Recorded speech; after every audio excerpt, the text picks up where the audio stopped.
Hello, I am Dr. Rosemarie Moser, and I'm the director of the Sports Concussion Center of New Jersey. I'm also author of Ahead of the Game, The Parent's Guide to Youth Sports Concussion. And today I'm thrilled to have with me Mr. Ron Jaworski to talk about sports concussion. Many of you know Ron as the analyst and commentator for ESPN Monday Night Football. He's also had a spectacular career as the quarterback for the Philadelphia Eagles, where he was the most valuable player as well as the Player of the Year. I also know him as the president and co-owner of the Philadelphia Soul Arena Football, where I provide sports concussion services.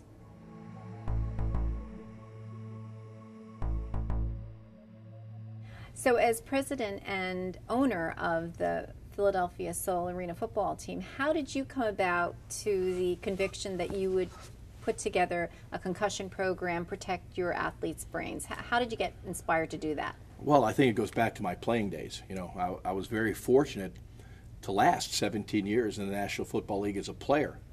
And I realized, you know, through my playing career, how important it is to stay healthy. You know, the average NFL career now is 3.4 years. Wow. And most people don't realize that. And you don't lose your talent. You know, it's usually injury. You know, and it could be, you know, concussions. It could be your knee, your arm. It could be anything. So, as a player, I realized how important your health was. And now, as a team owner and a president of a team, I am very concerned, like everyone is in the National Football League as well as the Arena Football League, about the health and safety of our players. And we are adamant. All the owners of the Philadelphia Soul, our entire organization, it's about player safety first. So it's very, very important to us that concussions are really at the top of our list. That's really important.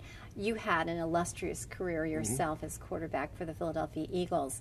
At that time, there was a different thought about concussion. Did concussion affect your teammates? Did it affect the team? Did you see much of it back then? Well, it affected me, you know, and plain and simple. When I retired, I went and visited Otho Davis, our athletic trainer, who was you know, one of the best in the history of the NFL as an athletic trainer. And we went through my profile, my medical profile, and I had suffered 32 concussions. Now, I'm not smart enough to tell you what degrees they were and all that. There were 2 of those concussions where I did get knocked out, but the other ones, you know, and it's irrelevant. You know, concussion's a concussion, but I had 32 of them, so I was aware of the acute problem that concussions can cause. The game was different back then. You know, the questions asked were, you know, what's your wife's name? You know, how many fingers? And I'm not making fun of that, but that's how, you know, that was basically the concussion test. And if you could answer those questions, and you know, the trainer would look in your eye, you know, you're back in a football game. And as a player, it's about availability. You want to play. You want to be given the okay to go back and play the game. So now the game has progressed, and I do have tremendous respect for the NFL, the AFL, and the way we're monitoring concussions and making sure that players do not go back on the field after being concussed. So we've come a long way. Yes, we've come a long way. We've also really come a long way in terms of the sport. I mean, players are bigger, they're more skilled, the equipment they have has really changed. Do you think with all the findings now about what happens to brains when they get shaken up a lot, that there will be changes in the game at some point? Absolutely. And I applaud both leagues, like I said, the National Football League, the Arena Football League, and maybe even the colleges and high schools now. People are more acutely aware of the problems that are taking place with these violent hits. As you talk about big men, you know, flying around the football field, extraordinary speeds. The equipment is better, but it's also a weapon as well. You know, you look at a helmet, you look at the pads, they're hard. You know, you hit people in the head. You're the expert on concussions of the trauma that takes place, you know, to the brain. But you see the size of these guys, and you realize it's a violent game. Yeah, it is, but it's well loved by many, and we're not going to give that up anytime soon. No. So you also are a parent. I'm sure your children played sports of some kind, and you obviously played football when you were a youth. Knowing what we know now, what advice do you have to give parents whose children may want to play football? Oh, I don't think there's any problem with the young people wanting to play organized football, but you have to learn how to play the game properly. And there are a number of organizations. One that comes to mind quickly is USA Football, where they coach the coaches how to coach. And the concussion problem is one of the things they address. My good friend Merrill Hodge is on the committee that addresses, the concussion problems at the Little League level in conjunction with USA Football. So, it's not like rolling the football out there and say, hey, play football. It's more than that. You've got to teach. Teach how to tackle. Teach how to avoid being tackled. Teach the way to play the game properly. And I think, there's nothing wrong with the young kids playing football as long as they're taught properly. I think that's a really good point. And I think that we as adults, as parents, as coaches, as citizens, really need to support that, because we don't have necessarily the resources at the community club, recreation level to train coaches in the proper techniques. Many of them are using techniques that their coaches used when they were little. And we know so much more now about the science of coaching and how to do that a lot better. Yeah, I think that's the key. Knowledge. Knowledge is power. And we do have knowledge right now of the trauma of head injuries. And, football has changed. The Vince Lombardi days are long gone.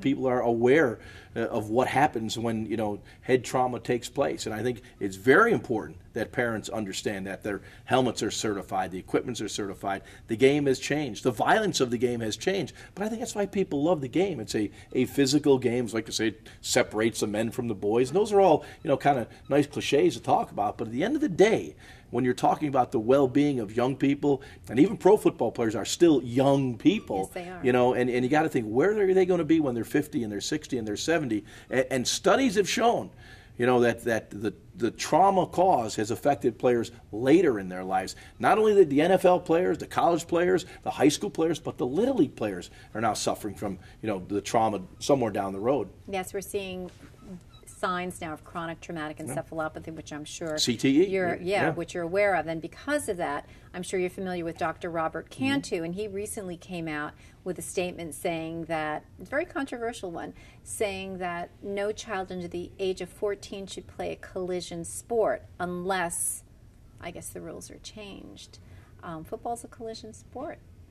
It's a collision sport. It's a sport based on violence, and that's what it is. I don't want to say I agree or disagree, but again, I could walk out this room and have a door hit me in the head or something. You can't live your life in a bubble. You have to be involved if people want to be involved with sports. And what are collision sports?